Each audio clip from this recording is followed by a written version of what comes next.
Hello bachcho, let's see this question. The question says, if a diatomic non-linear gas is heated isothermally, then what percentage of heat energy is used to increase the internal energy?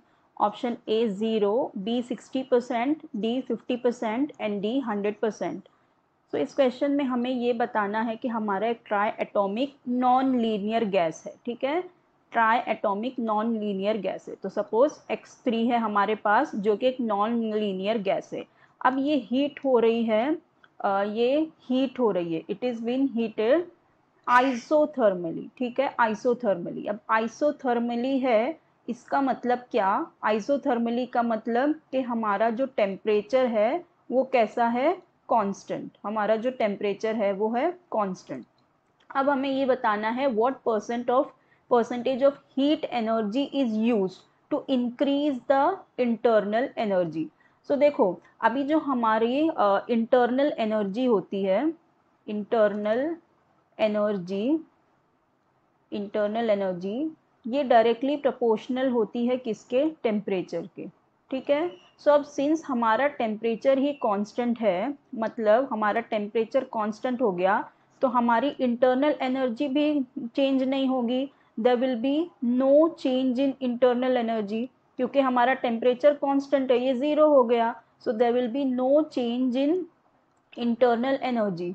तो जब internal energy ही change नहीं हुई तो हमारा heat energy में भी कुछ होगा ही नहीं, हीट एनर्जी भी उसके अंदर कुछ एडिशन ही नहीं होगा, तो हमारी हीट एनर्जी भी क्या हो जाएगी? ज़ीरो ही हो जाएगी। There is no change in heat energy, so that means the heat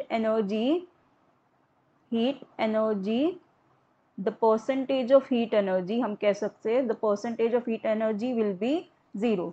देखो, हम इसे एक और तरीके से देख सकते हैं। जैसे हमारे पास, हमें पता है जो हमारा D V sorry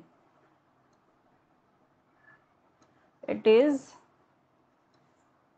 delta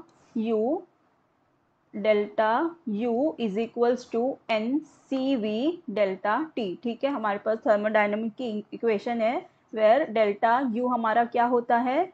internal energy होता है, change in internal energy. N होता है हमारा number of moles, C V होता है हमारा heat capacity, specific heat capacity, and delta T is our temperature. तो अब देखो हमारे पास है delta U is equals to N C V T. Delta T तो वो तो ज़ीरो ही है, या तो हम इसको T1 माइनस T2 लिख ले, बिकॉज चेंज इन टेम्परेचर है। अब देखो हमारा जो टेम्परेचर है वो टेम्परेचर क्या है? कांस्टेंट है।